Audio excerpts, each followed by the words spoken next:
right, it says we're going live. There we are. It says we're live. It is Tuesday night. It's 9 o'clock here in the Central Time Zone, which is the only time zone really that matters anyway. And that means it's time for the Get Off My Lawn podcast. So welcome, everybody. We're glad you joined us. And fresh off of a 1-week hiatus, we did not, of course, have the live podcast last week just because somebody's mom and grandma share a birthday, and it happened to fall on a Tuesday this year. So we were doing family stuff. And so we're back and glad to be back. I miss everybody when we skip a week like this. So I'm glad we're back here. We've got a few more people that are gonna hopefully be jumping in the panel here. But for now, anyway, we'll just keep it going and say hi to those of you who are already out there in the chat. Looks like my lovely bride was first and foremost out there saying hi to everybody. Then we had Jay Brown, Blitz out there. Blitz, did I send you a link? I might not have sent one to Blitz. If you want in here, Blitz, let me know. We'll get you a link sent out because I might not have you on my regular distribution list yet. Who else is in here? We've got Mike and SS Pond. What's up, Stan? We've got 10X Shooters. Hey, were your ears burning? Because we were just talking about you. Snob's wife is in the house. Keith Gregory's in the house, and there will be more coming as the notifications go out, I'm sure. So for now, we will let everybody, 2 Live Moves up there. We'll let everybody say hi, both of my esteemed colleagues here in the panel. And Squib, if you have a chance to say hi, we'll let you say hi real quick. Yeah, coming to you live from the automotive capital of the world.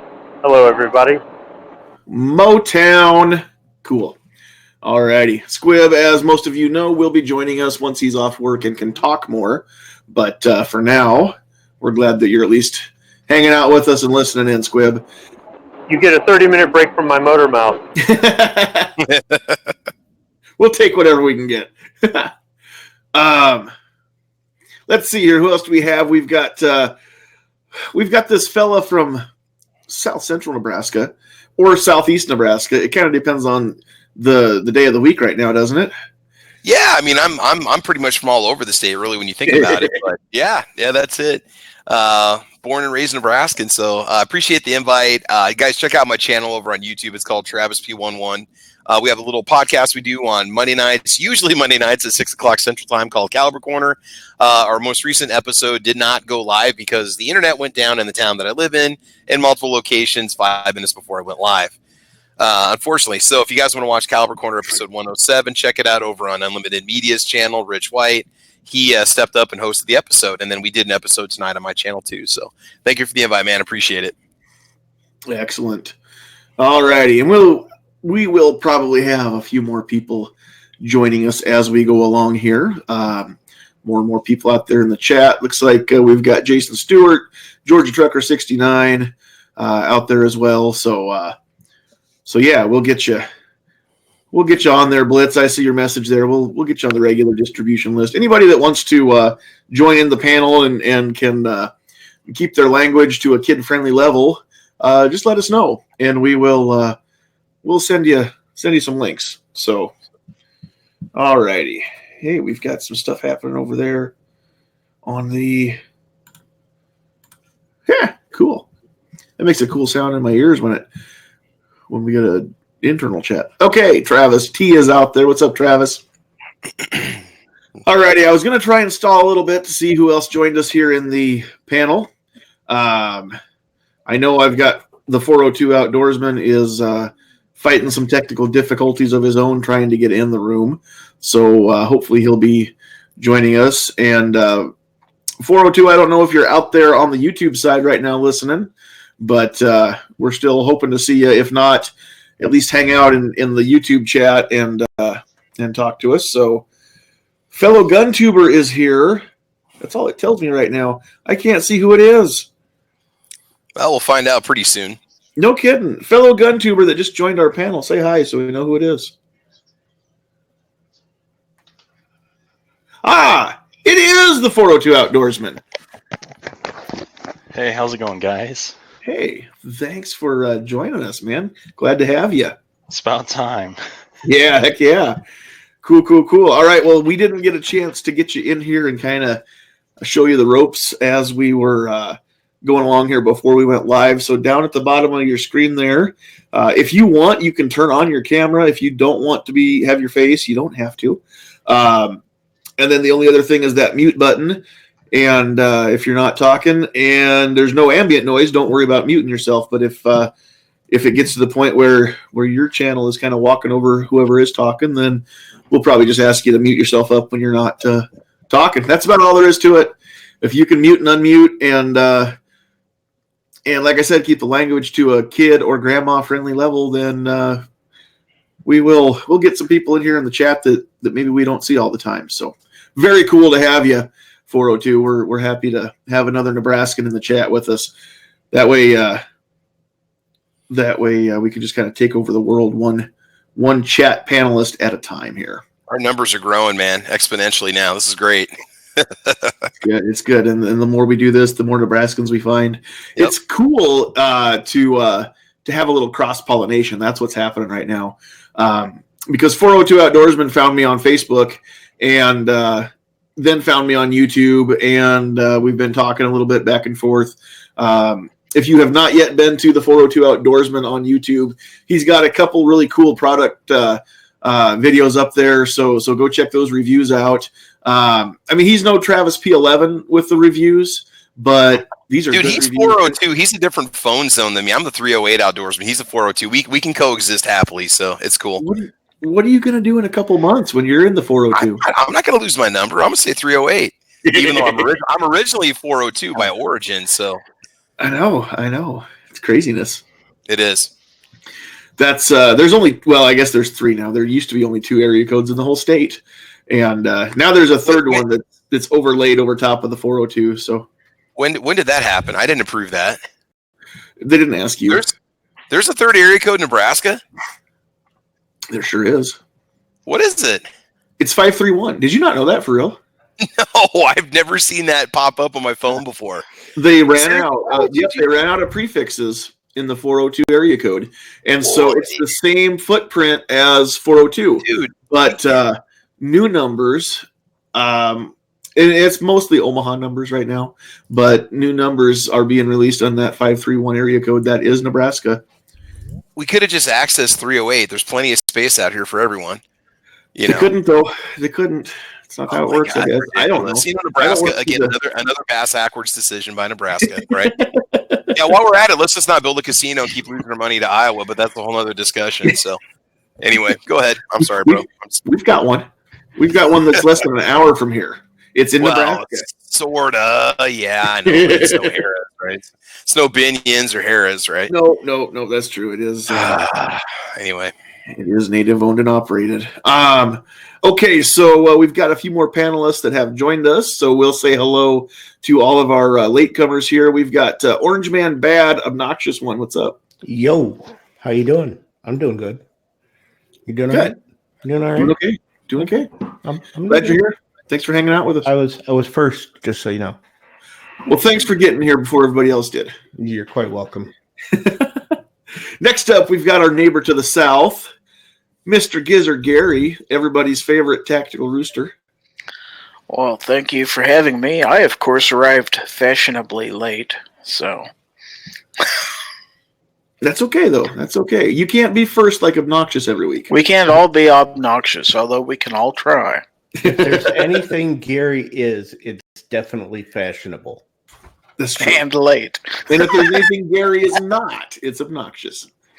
Oh, well, that's another story, but yeah. Well, thanks for being here. Okay, and we've got Rich White, This Week Unloaded, is in the house. Hello. Hi. Thanks for being here. Yep. And then last but certainly not least, we've got the Kingpin himself. What's up? Sorry, just lagging a little bit. How you doing tonight? Thanks for having me. Yeah, thanks for being here. Okay, well, now it's a party, and we're going to get started here a little bit. with the chat topics, and I don't know where this is going to go. I honestly don't even know how this chat's going to fall into place here. But I was reading an article in I don't know what it was, American Handgunner, I think, here a couple days ago, and it kind of made me think, well, yeah, we could just talk about this. So the article was about people that carry their firearm for self-defense. You know, you've got your CHP or whatever the initials are for the concealed carry permit in your state. And then we've got, a whole bunch of people now have almost an entire generation has fought this war on terror. We've been going a long time now. So we've got more people than ever that are coming back, being discharged, coming back to the States and offering training classes, and things like that. And the operator look, right, is becoming kind of the thing to look like. And what I'm curious about is for the average normal, gun-toting, law-abiding citizen, how much of this super tactical stuff really is practical? And I'm talking about, having plate carriers, night vision goggles, the chest rig with, however many different magazines you can carry along with you in one of those, the drop leg holsters, things that they look cool.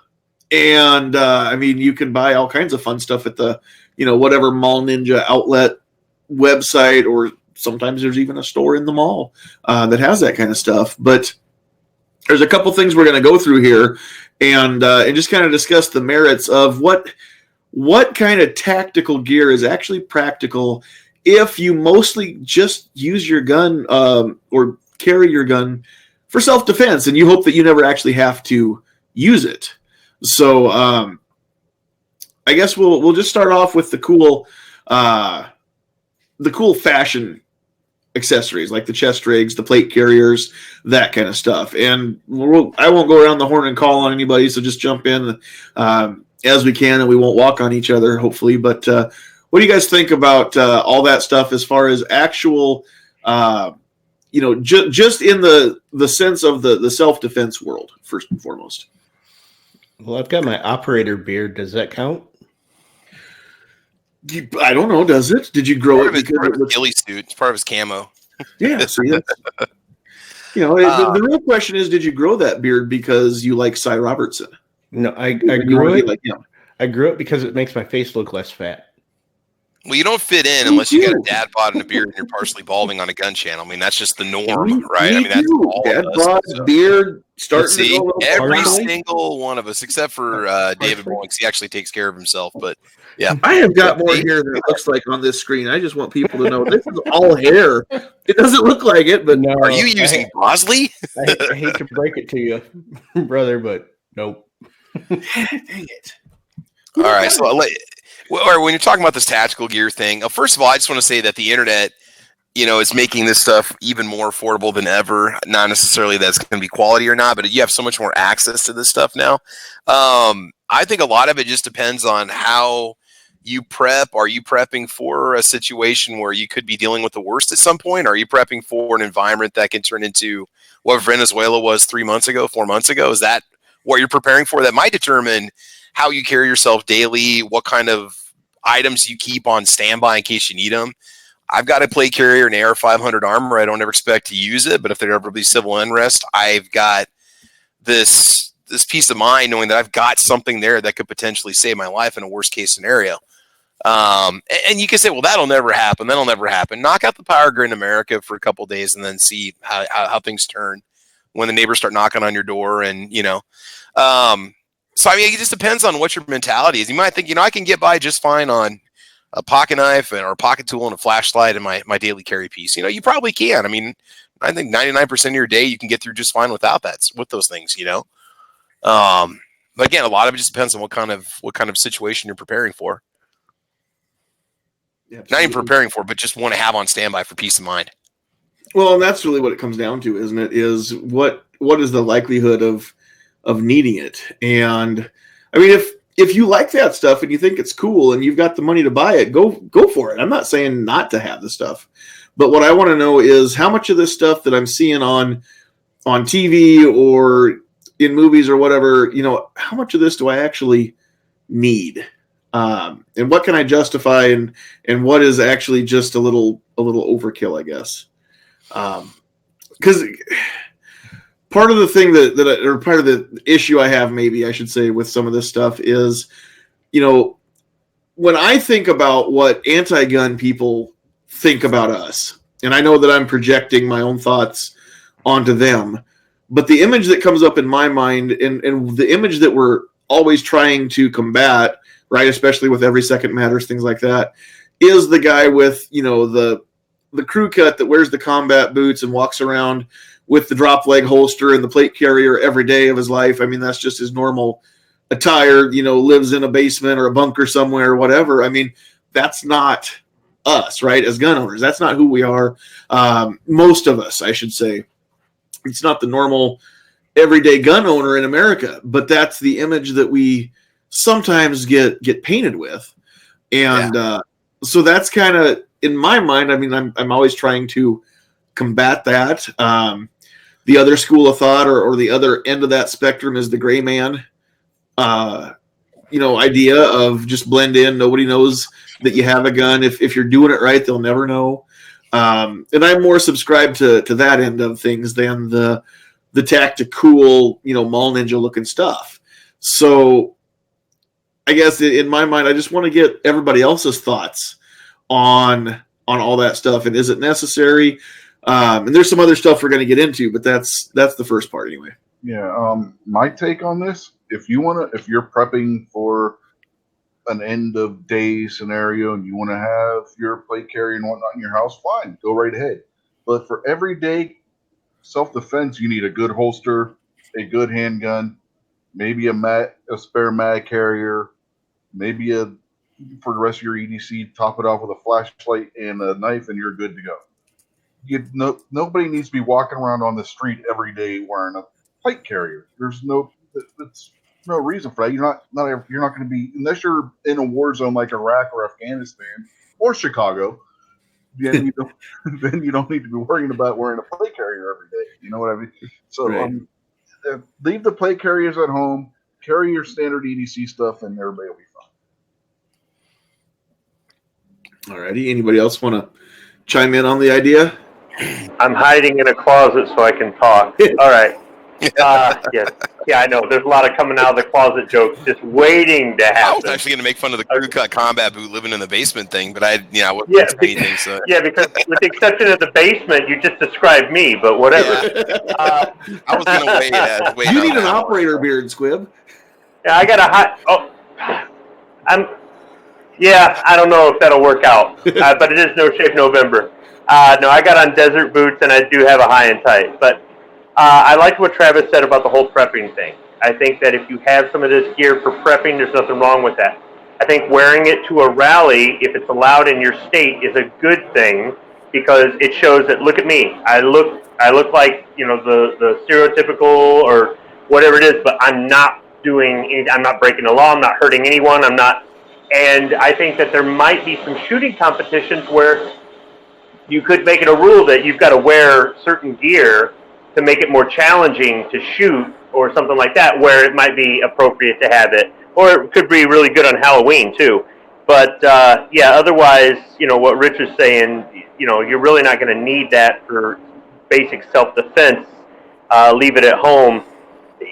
Look, I don't subscribe to the whole "you're going to scare the crap out of people, so don't wear it" kind of thing when it's in an appropriate place, like a Second Amendment rally at the Capitol, not the state's or not the country's capital, your state's capital, if your state allows it. In my state, when I go to Lansing, there are guys they got body armor, they got the operator beard too, combat boots, camo, big Bowie knives. They got weapons slung and. A sidearm, a rifle, the whole, and they're the nicest people. Honestly, they're not. They look mean and tough, and like they're operators on it. And nah. It's just like when you see bikers. You see these guys that are bikers, and they look really tough, and they look like they're criminals and all this other stuff. And that's on Saturday and Sunday. During the week, they're executives at an automotive company. Sure. The only problem I will say with the whole tactical gear thing is 9 times out of 10, when you see a mass shooter, those guys are wearing the tactical gear, the black cargo pants, the black boots, the black mask, the vest, the tactical vest. I mean, it's because they're going in with a mission, unfortunately, which is to take lives. But that's what people see. So that's what they unfortunately relate.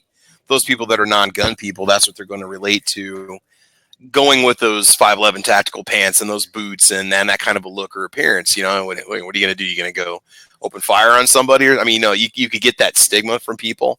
But unfortunately, like I said, that's just because of what's happened. I could see maybe having some negative connotations to kind of going out that kind of gear or overdoing it, All the bad guys that wear that type of gear end up dead. So your AR 500 plate, you're still dead. That partly, you think that's because they're buying it off of geek.com just because it looks cool, but it's not actually as effective as it looks. And well, some it's of probably them because they get kill- headshots and this. well, some of them kill. Yeah, I was gonna say, don't too. protect your head very well. Yeah. And I'm aware of the fact that some of them kill themselves too. I was just making the point that Sure. even with all that best material, if you don't use the material that you were born with between your ears, you're going to end up dead.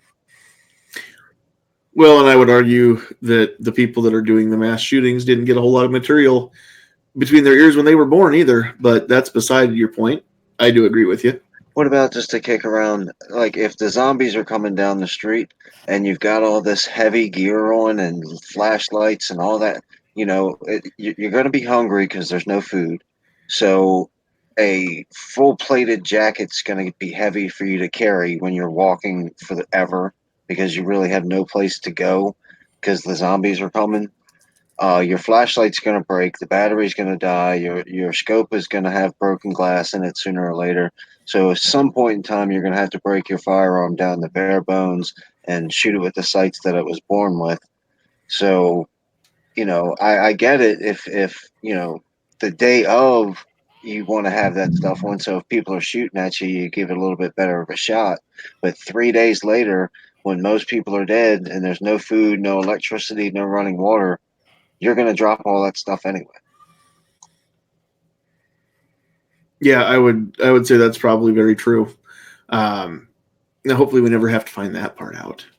But I mean, I do think about issues like the LA riots, where the residents and the shop owners in Koreatown were able to keep everybody from looting, their stores because they were prepared and they had rifles, they had ammo. I don't know how many of them actually had any kind of body armor, things like that, but that would be a great example of a place that it's, maybe even necessary. Definitely would be a good thing to have with you. But these are extreme examples too, right? These are things that don't happen very often. We're still talking about the LA riots because we haven't had a bad situation like that since. I think the closest one that I can think of would be after the hurricanes came through in New Orleans or in Houston, and some of the things that happened there, the gun confiscation, things like that, because they didn't want those things to happen in those areas.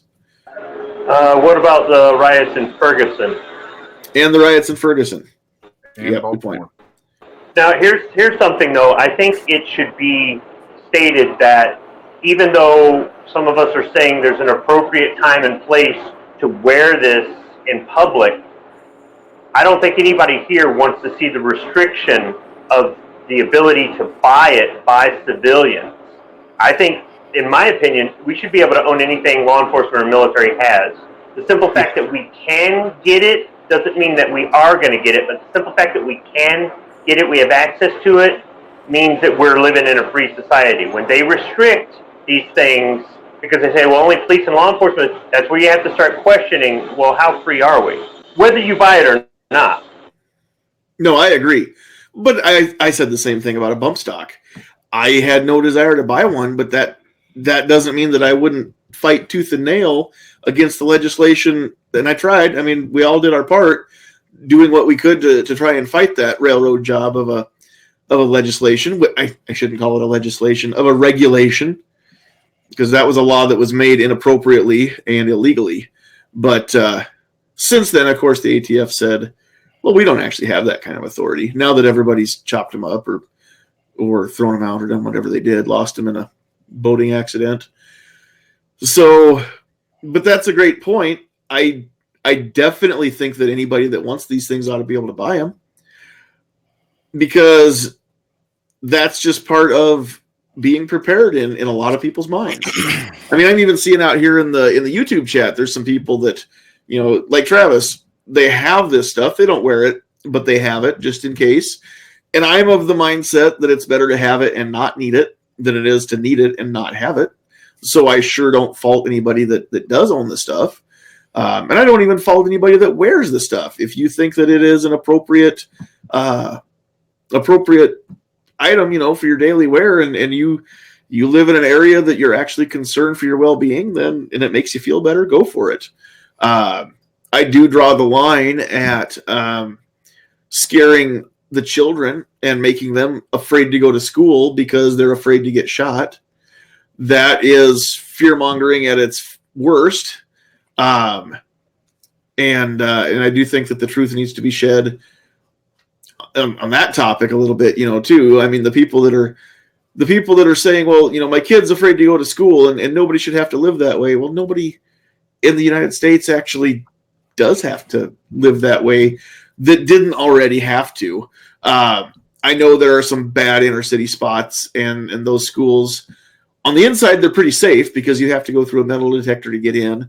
But it's the school ground outside or the street, you know, just down the block, whatever.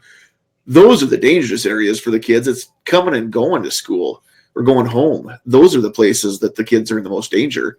Inside the school, they're locked down pretty tight. So those kids probably don't have to have plate carriers in their backpacks.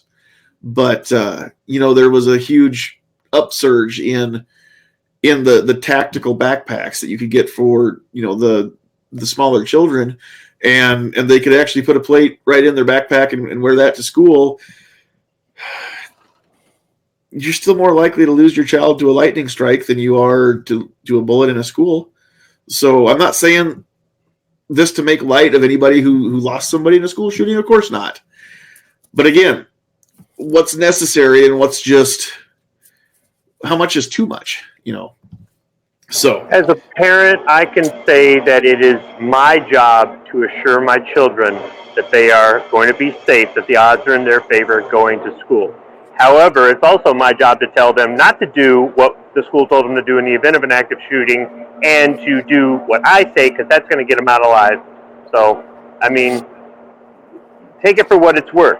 My kids had orders, do not huddle in the corner in a classroom and die. You go out that open window, you go out that fire exit, just watch out and don't get run over by a cop car or an ambulance getting out into the parking lot. And that defies what they've been told to do, but they understood. But they also know that the likelihood of it happening, they don't have to sit there in class wondering, is today the day? You know, I mean, I always worried about them going off to school, because I checked out my kid's school security, and it's like, this is pathetic. Anybody could come in here. But, you know, the school board doesn't listen to parents, and they have to attend school, and you also can't let the bad guys win by being afraid to do everything. What are you going to do, wrap yourself in bubble wrap and stay home? So exactly right. I think that when you talk about the kids being scared, I think it's really on the parents to do their job to reassure the kids. And, you know, I mean, part of that it's the same kind of mentality with firearm safety, right? You teach them how to safely handle a firearm so they don't have that curiosity, and then an accident does happen, right? Yep, absolutely.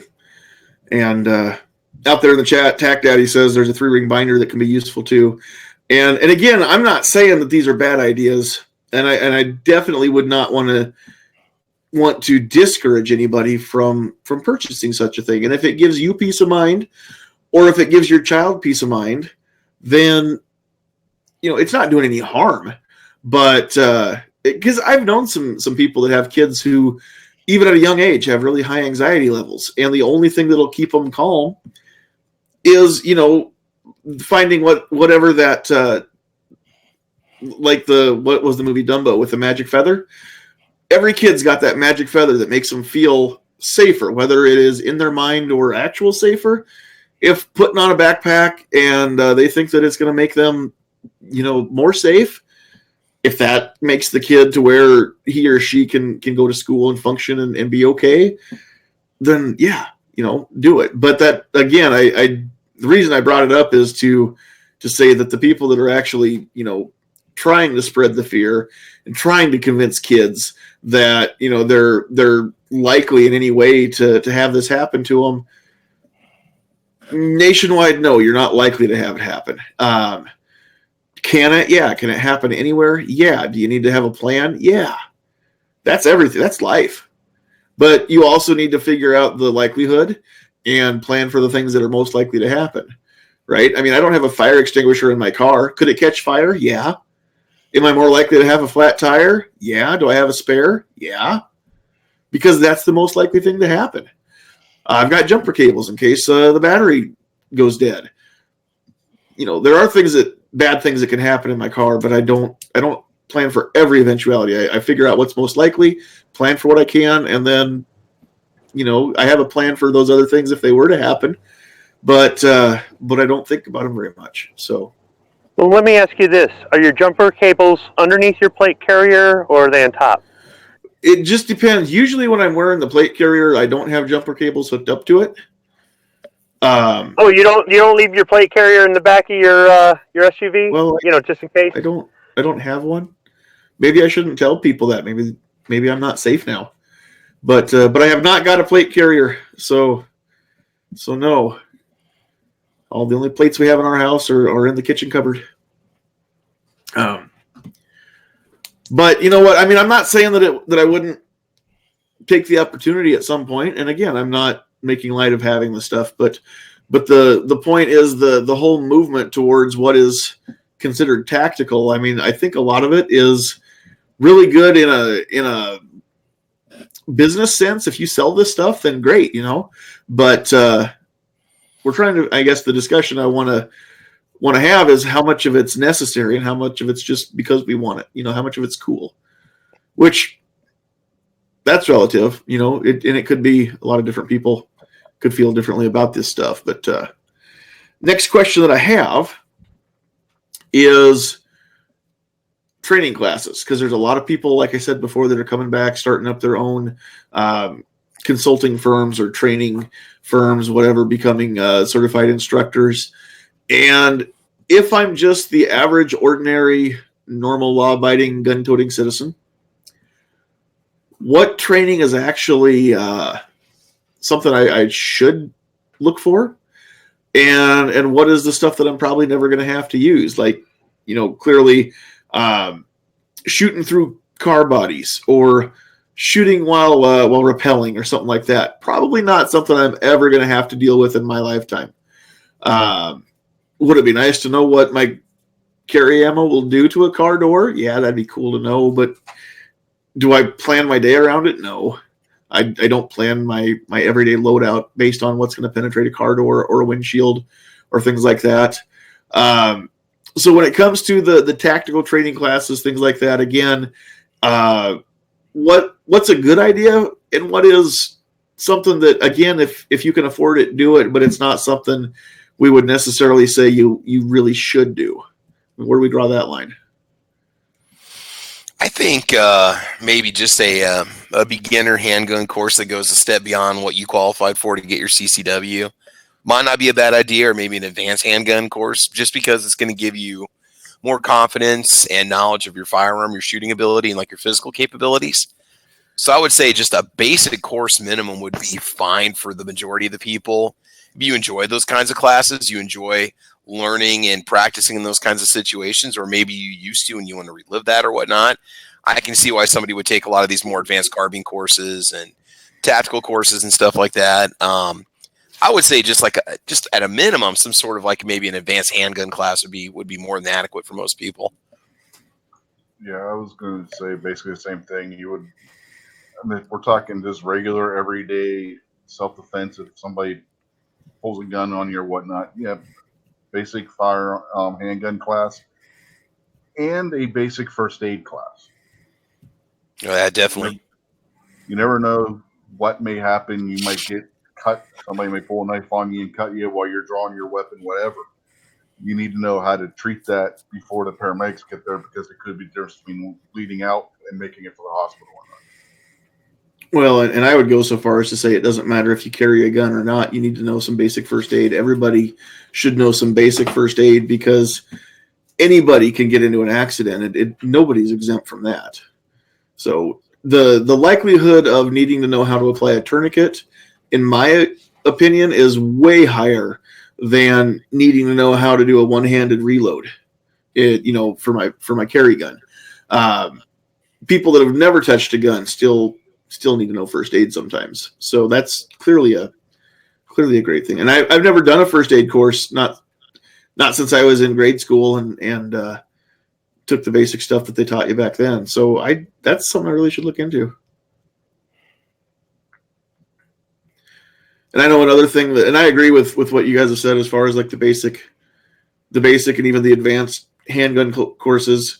If I had those close by and I could get to them a little more easily, I would definitely like to do a few of those. One more that I would add in there, and it's not a necessity. If I thought it was super necessary, we would have sought this out by now. But one course that I would love to take is the two-person what to do in the event of like a public shooting or something like that, and train with a partner. And I would love for my wife and I both to go through that course together and have, an actual plan. If we're somewhere in a public place and stuff hits the fan, we don't have to think about it. We don't have to talk about it. We already know.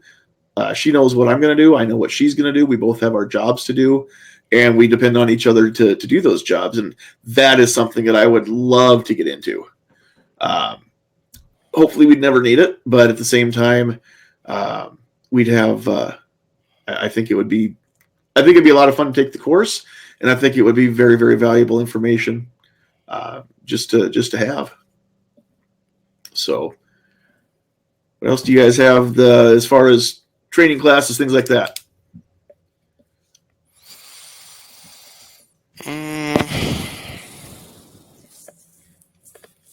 It's a tough one because it's pretty much you're limited by your pocketbook, really. I could take courses locally for $100, $75, $100 for say a 3 or 4 hour course, or I could save up the money and go do the Reed Hendricks one, or go do tactical response, or go do some of the Magpul core classes, or and the thing is about I watch these videos on YouTube, and they're so appealing because they look like they would be so much fun. Or it would be fun to learn how to fire under that kind of stress, or learn those tactics, even though you might not ever apply them in your lifetime. If you're not going the military route, you're not LE, not LEO.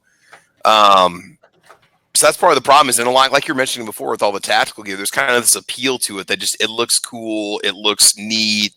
It'd be awesome to have this or have that. I'm looking at. Like I'm a big watch guy, which is funny because you hardly ever see me wearing watches. And some of the watches I'd like to get there, $200, $250, which is really nothing for a watch anymore. They've got all these cool features on them, but do I really need an altimeter? Do I really need, something that measures the pressure outside? Do I really need the temperature? I'm a Nebraskan. We know weather backwards and forwards because that's all we have in the state to talk about is weather. But I still want to get a watch that can tell me the weather. It's got this cool, and it's got it's the all black with the black LED and stuff. It's part of it's a marketing hype. Sometimes you see this stuff in TV shows and movies, and you want that product. It's just a lot of it has to do with marketing too, and so that's why I think sometimes it's a bit excessive. But buy stuff if you want it, don't if you don't. Absolutely.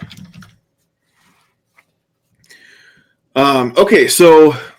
One other thing I want to get into a little bit when it comes to tactical versus practical and things like that is not just being out away from home and possibly needing to defend yourself, but what about now home defense and tactical gear, things like that? This maybe kind of is a little bit of a game changer as far as what's practical and what's not. And again, I don't have a plate carrier or any kind of body armor. I'm not overly concerned where I live about a break-in either.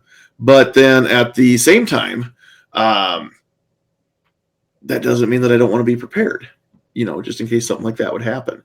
So this could come down to state by state too, because if I am in Nebraska, if I'm out on the street and I'm confronted and I have the ability to get away from the situation, then I am legally obligated to flee the situation instead of drawing my gun. And it's only if I believe that I'm an imminent threat of death or serious bodily injury or rape or kidnapping. Those are the only times that I'm justified to use my gun in a self-defense fashion.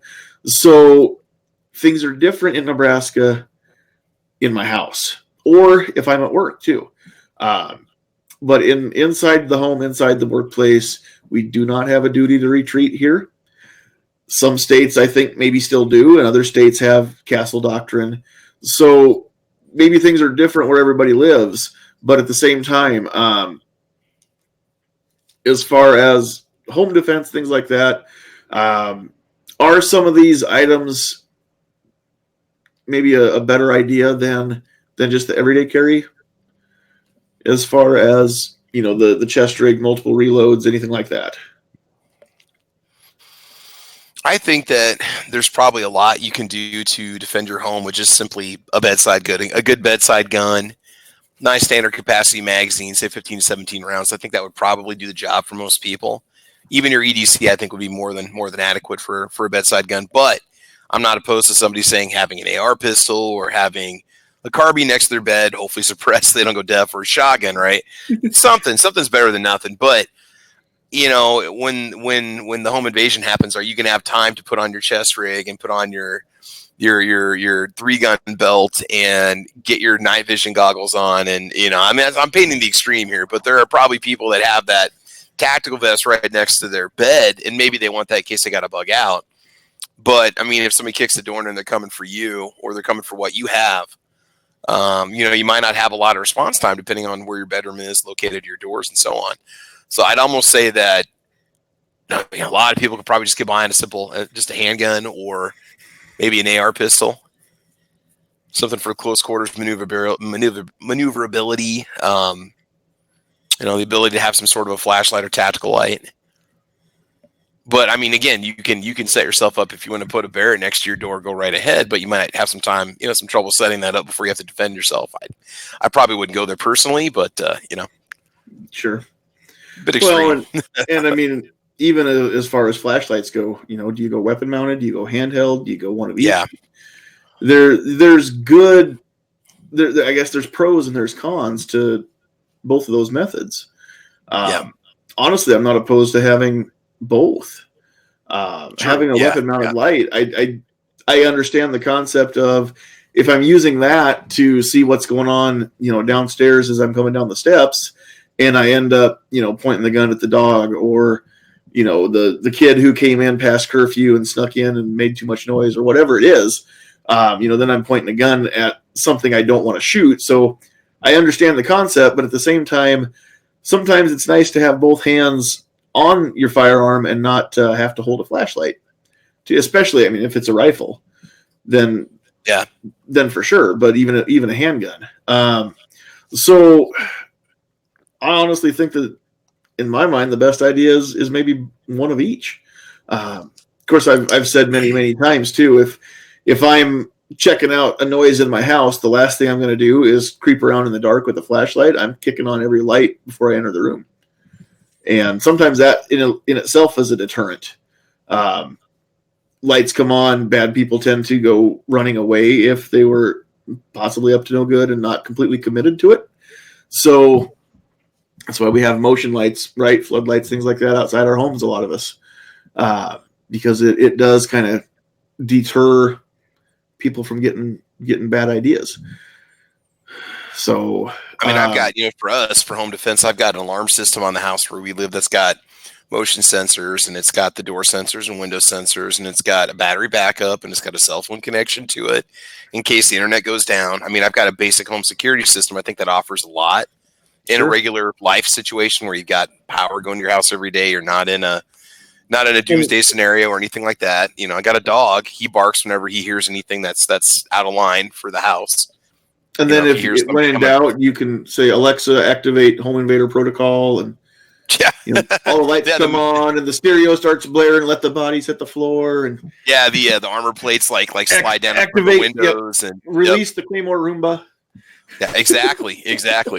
Well, that or the corgi just starts barking. Either way, it's the same thing, so it doesn't really matter. So yeah.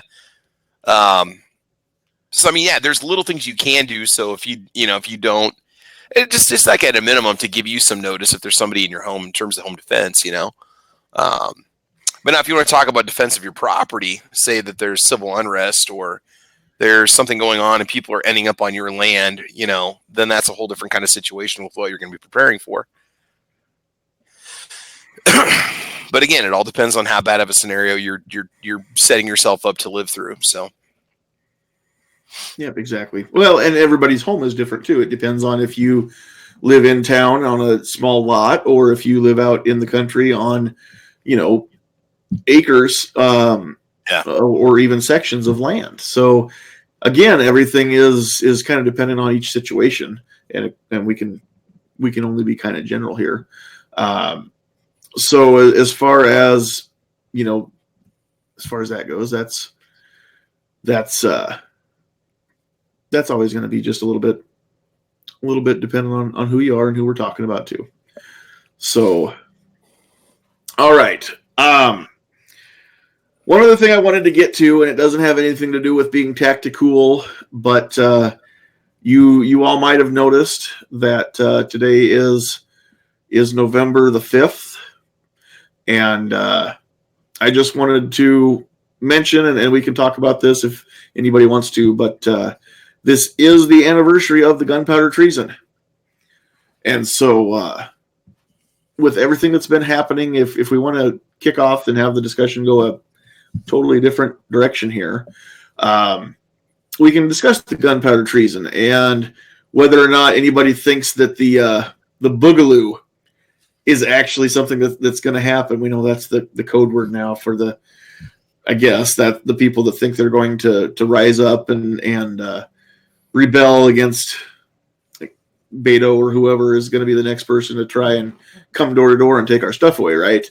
So if anybody wants to make fun of people that think the boogaloo is a good idea, I'm all for it.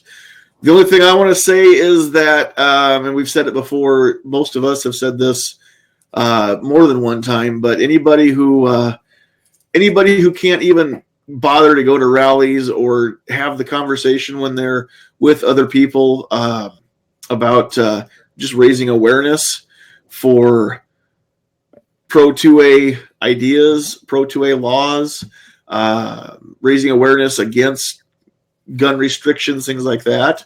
If you can't even be bothered to do anything like that, what makes any of us think that you'll actually trade shots with trained and skilled law enforcement personnel if they come to try and disarm you?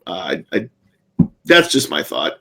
And I know we've said all this before, but the people that are getting themselves all worked up over something that hopefully never even comes to pass, they're bugging me for two reasons. Number one, they're just feeding fuel to the fire for the other side. The other thing is just what I said. It's easy to talk big when you're typing on a keyboard. It's an entirely different situation when people are actually knocking on your door or don't knock and just kick it in. So anybody want to talk about the gunpowder treason or anything that comes with that? Yeah. Posers. Well, when we were at the rally on Saturday, Ohio 45 ACP, I don't know if he's out there on YouTube chat or not, and I were where we were standing, we had a couple of guys, every speaker, every 10 to 30 seconds were yelling boogaloo about everything. And what really made this funny was they were doing it during Maj's speech. If you were listening to what Maj was saying, which obviously they weren't, if you're not prepared to shed blood or have your family shed blood, shut up and sit down. And I listened to that. That was awesome. And those guys completely missed the point of what he was saying. They were a bunch of kids.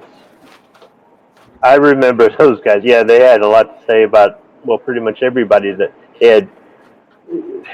And I get it. They were kind of frustrated with some of the speakers because of things that they had said or done in the past. And to that, I think, some people do need to get called out unless they've publicly admitted that they've changed their stance. But yeah, they were young guys, and I think that's part of the reason they were acting that way. I don't understand how you think that saying let's start a civil war and we're going to take and fight the government makes you patriotic. When are you a voter? Are you a community organizer? Are you a town hall attender? You know, if your only answer is you made a law that I don't like, or you're going to make a law that I don't like, so I'm going to get my gun and try to kill you, then you're a clown. I don't care who you are, you're a clown. We had a civil war for this, we had a revolutionary war for this, so we don't have to resort to killing each other every time we disagree. There's all kinds of steps that can be taken that these people don't take. And like Squib said, most of them are young and they're not even old enough to take these types of steps to avoid having to fight and kill each other. I mean, it's absolutely ridiculous.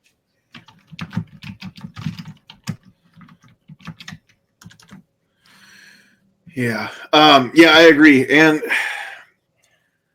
I think that everybody that's listened to me talk very often here or anywhere else, I think everybody would understand that the last thing that I want to see is any kind of war, especially on American soil, and especially if it is of the civil variety where we've got Americans fighting other Americans. I don't want to see that. I don't even want to see gun owners fighting with other gun owners when it makes us look like a bunch of punks instead of a united front to actually try and gain some ground against these BS laws that are happening.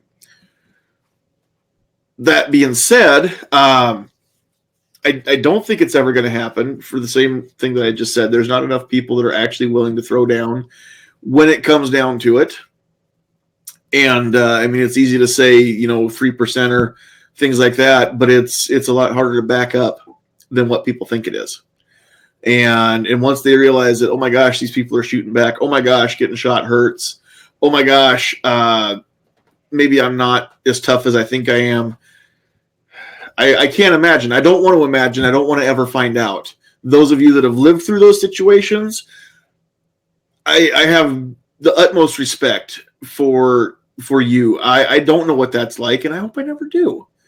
But I do kind of have fun making fun of some of the people that are advocating for that. And I laughed out loud when I was listening to. I don't even remember whose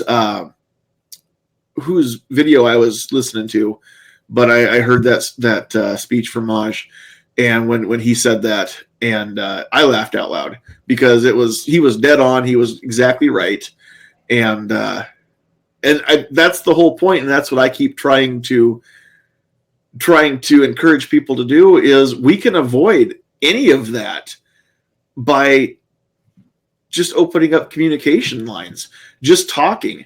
And I'm not even talking about communicating with anti-gun people. I'm talking about communicating with the people around you every day. Your friends, your family, your relatives. There are ways to get into these discussions without being combative and without losing friends or trying to, or triggering people. Things like that. Some people, maybe you just learn to pick your battles, right? Don't have the discussion with every single person, but at the same time, there are conversations to have, and there are ways to have the conversation that can end in mutual respect, right? Agreeing to disagree, which I think is an art that we've lost a lot of the time in this country, and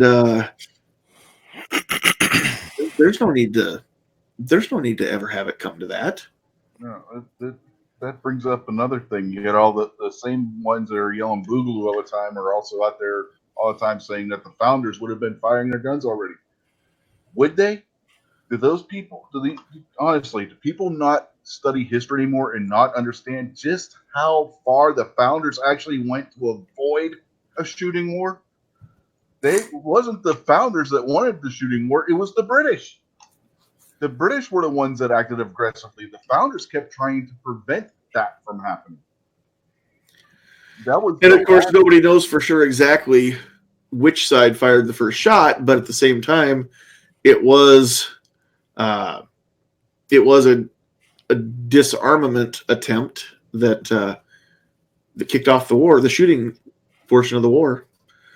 So, and that's what I hope, that cooler heads prevail on both sides. But I hope the anti-gun crowd remembers at the same time that taking away people's stuff was the catalyst that started that war, and it made us the country that we are. And we're a country that wouldn't be here if it wasn't for guns. I think a lot of people maybe today have forgotten about that, but guns are as deeply ingrained to us as a country as anything else is. Guns and freedom go hand in hand, and I think most of us see it that way, which is why we feel so strongly the way that we do.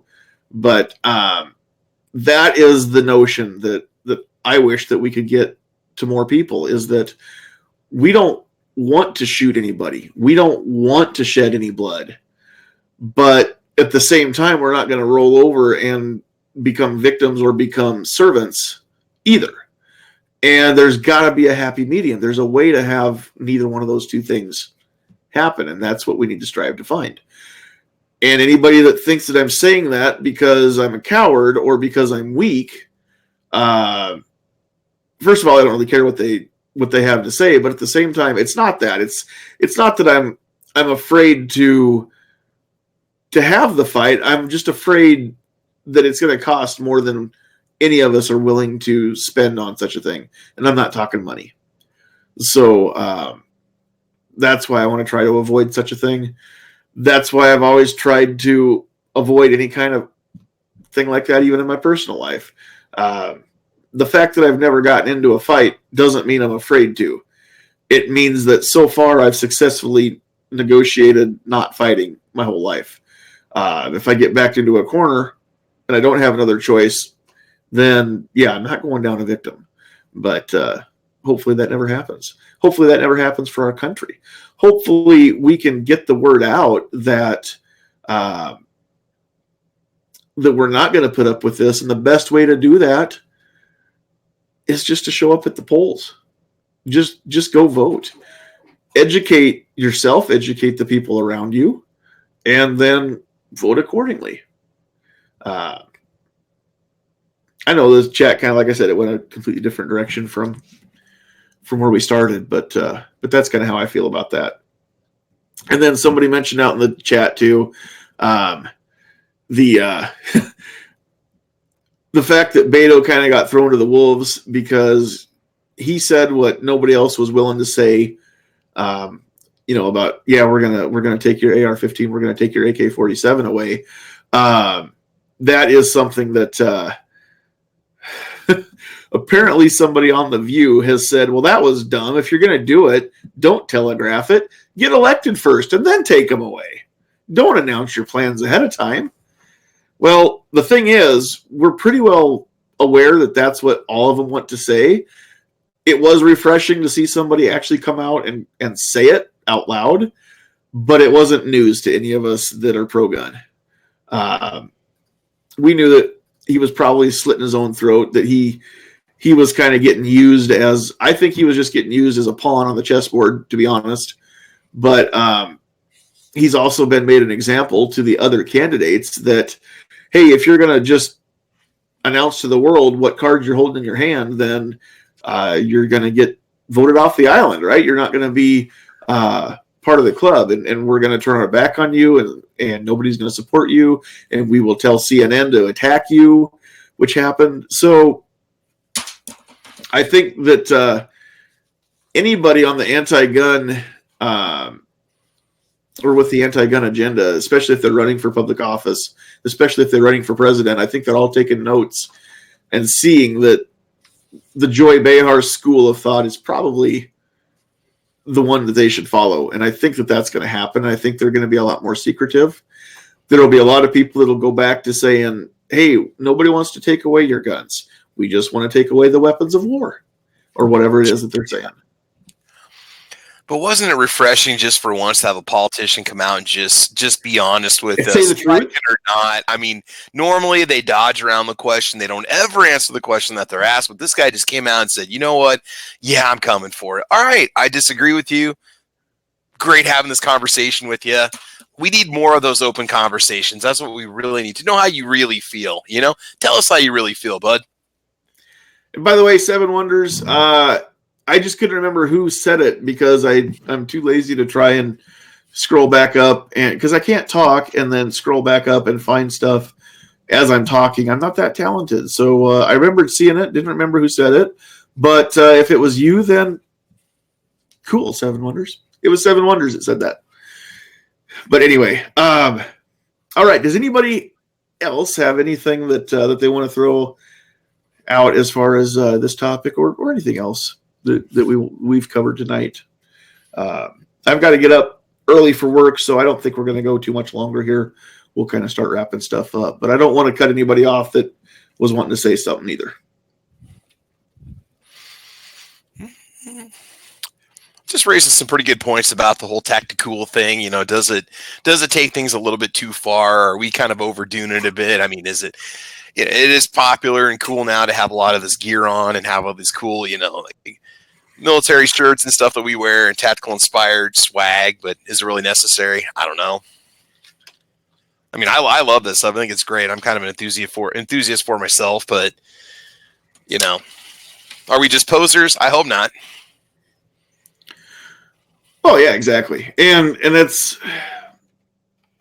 that again, like I said, if you have that stuff, or if you want that stuff and you can afford that stuff, go buy that stuff. Knock yourself out. Have fun. This is a capitalist nation. You should be able to buy anything that you can afford to buy as long as it doesn't hurt anybody else in the process. So I'm cool with that part. But I just wanted to kind of kick off the notion of, you know, I'm seeing a lot of this stuff and it's, you know, it's called tactical or whatever, but at what point in my life do I need to make the decision and just say, you know what, it's not for me. This doesn't affect, or it doesn't play into the way that I live my life day to day. And then the other thing that I worry about is we can put on some of the, look at you go there. Rambo P11, you're muted. I can't hear you, but we can see you. I gotta go get the mail. I'll be right back. You guys be cool. You gonna let the dog out? Right. Don't risk it, Travis. Come on, Charlie. But no, shoot, now I just completely lost what I was gonna say. But I'm sure it was not gonna be wasn't gonna be that big of a deal anyway. All right. Anybody else have anything they want to add in there? Well, to your guys' point, I think really the only thing that's really useful for me anyway, when it comes to like the tactical stuff, would be like the plate carrier, but they really haven't developed like the technology to make it to where they can have it so thin on the body that they can go around and not have people notice. So, and with the tactical stuff, it just really depends on how you feel comfortable with it, and regarding like also paying an image to what children and other people also see with it.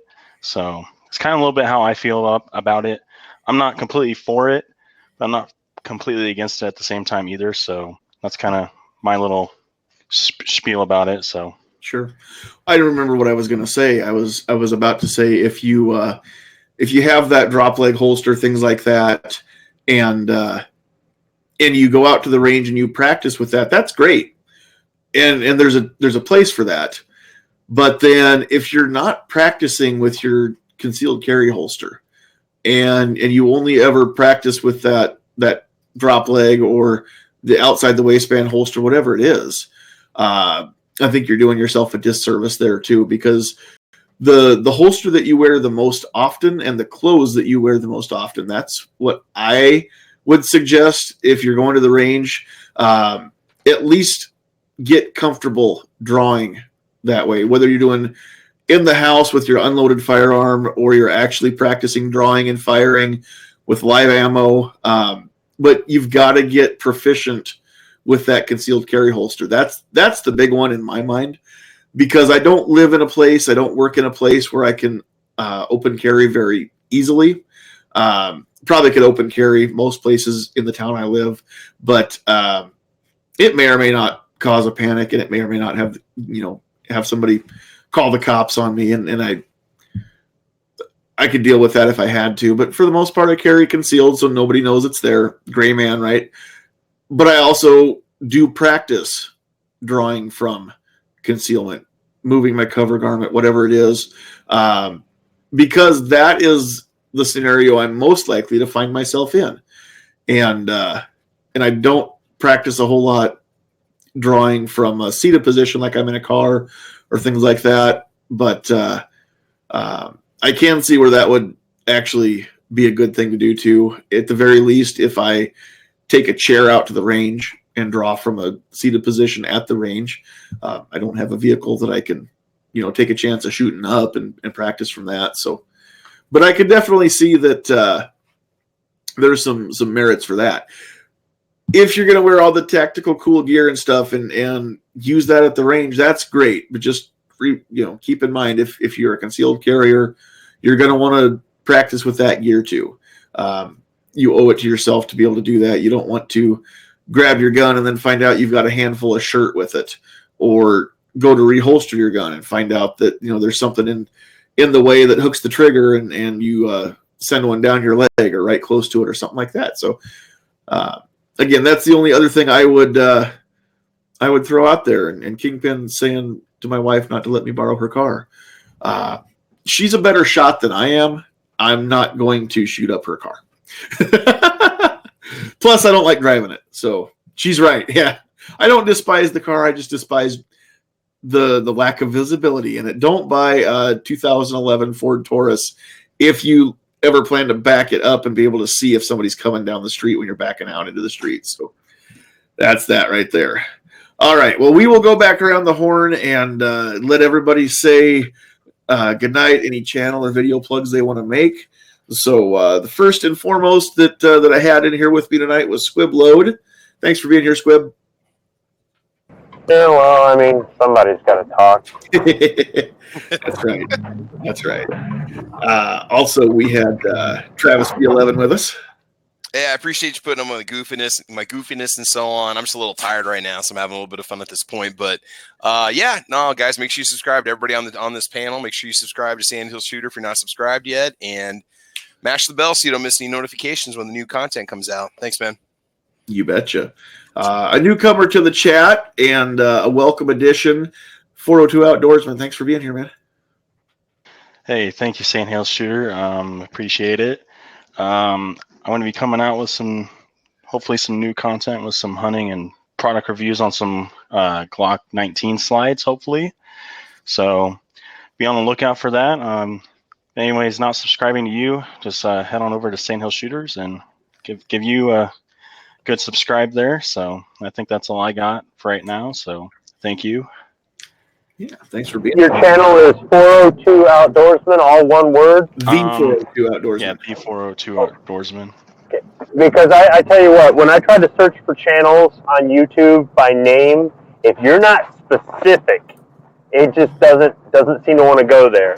So it's the space 402 Outdoorsman, or all one word? Yeah, it's all spaced. So the 402 Outdoorsman. So I'm going to throw it in the chat here too. There is a link to the 402 Outdoorsman's channel. Thank you. Right there in the YouTube chat, so you can get to that. And go subscribe, and then again click that notification bell so when those reviews come up, you get to see what it is. There's some really cool fishing gear that's been reviewed. Right? Do you have anything besides the fishing gear up there right now in the dog videos? Currently I don't right now, because it's been a little while with the summer fishing and all that stuff going on, but now I'm getting around to doing all the gun reviews and all that stuff. So Should be good. Sweet. Awesome. All righty. Well, thanks for being here, man. We will we'll get you on the list and invite you back anytime you want to come back. So All right, sounds good. Thank you. Yeah. Next up, the guy that was in here first, obnoxious one. Yes, sir. Oh, there he is. Yeah, I'm here. Okay, cool. I'm here. I'm just not chatting happen. No, I'm just trying to do 18 things and I hit the wrong button. I won't tell. Thanks for having me. You can check out my channel, Obnoxious One. You can check out my Instagram. I'm going to drop a link for the video I released today. That is Edgar Antillon. He gave a fantastic speech at the rally when we were there Saturday. Not that I don't want the views and the watch time, but he deserves to have people see this speech. So that's out there. I have Carrie Sloan. I have her speech going live tomorrow morning or tomorrow afternoon. And then I have a Colt King Cobra versus a GP 100 that'll go up on Thursday. And then you'll start seeing some Wanamaker stuff. So awesome.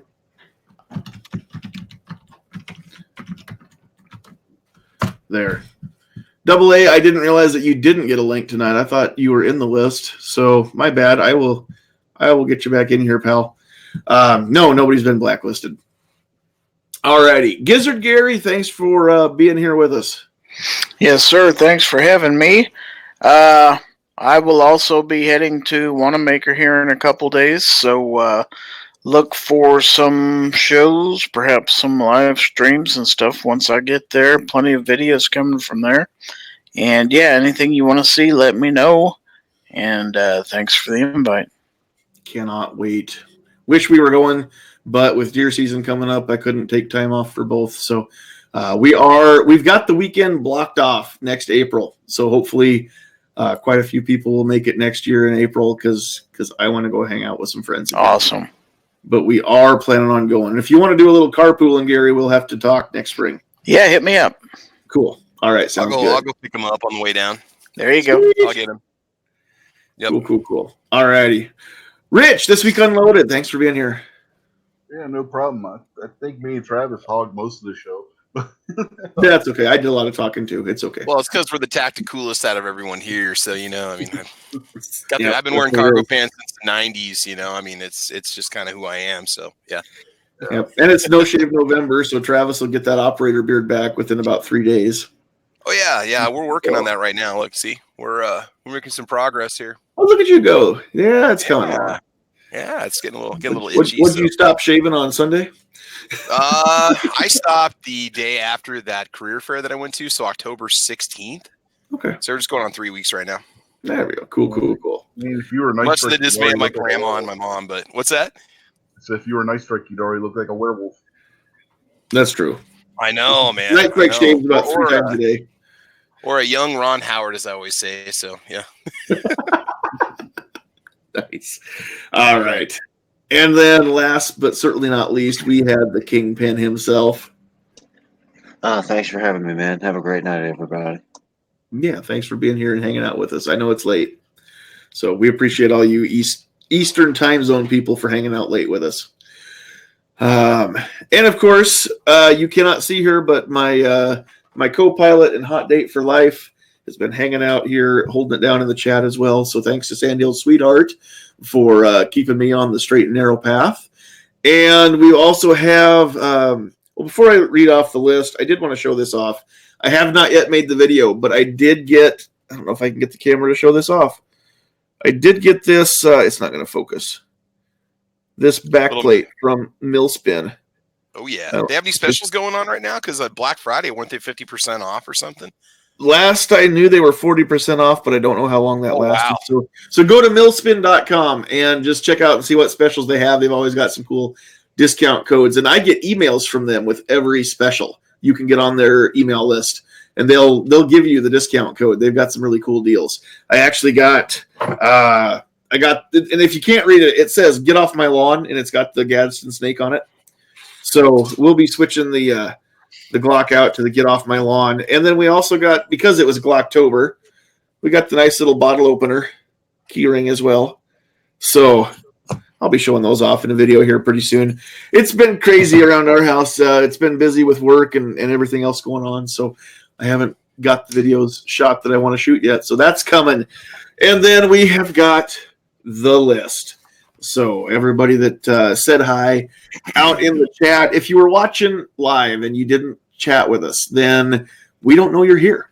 So you've got to say hi so we can say hi back to you, because we want to know who's out there. And if you're watching this on replay, go ahead and leave a comment down below, because we like to know that you're watching out there too at the same time. So hit the thumb up if you like it, make a comment, and then share the heck out of it if you can. Let everybody else know that this is a fun time every Tuesday night, or almost every Tuesday night. So out there in the chat, we had Jay Brown, we had Blitz, Mike, SS Pawn, 10X Shooters, Snob's Wife, Keith Gregory, Two Live Moo, Jason Stewart, Georgia Trucker 69, Travis T, that's other Travis, I believe. The Redneck Prepper. I don't think I've seen the Redneck Prepper in here before. So thanks for joining us. Very cool to see some new names come through here. Dead Horse, Other Travis, Midnight Range TM. We had other Travis before Other Travis. Gun Loving Grandpa's out there. Obnoxious doing double duty. Rich doing double duty. 38 Super Partisan. New York Outcast. Kingpin doing double duty as well. We had Dangerous Freedom, the Poor Conservative. Calaveras, mouthing off. I saw you getting lippy out there, but you didn't come in the panel, so I couldn't trash you too bad.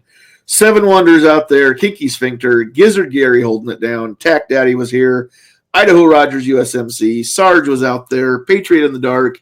Consolidated 1776. Double A. Fusano. General Relativity. Joe Smith. And Agorizer. So, again, thank you, all of you, very much for joining us. We don't have a chat if we don't have you. So we do. There it is. We do appreciate all of you joining us and all the support that you get.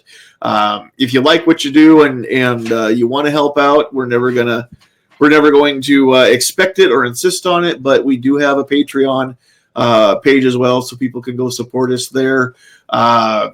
Anybody that wants to help out and keep the stuff going, because as that money builds up, then we can dump it back into better stuff like cameras and microphones and now I have a new computer and I can edit videos better, and I've got to get that done to help justify the cost of that. So we appreciate you. We love all of you.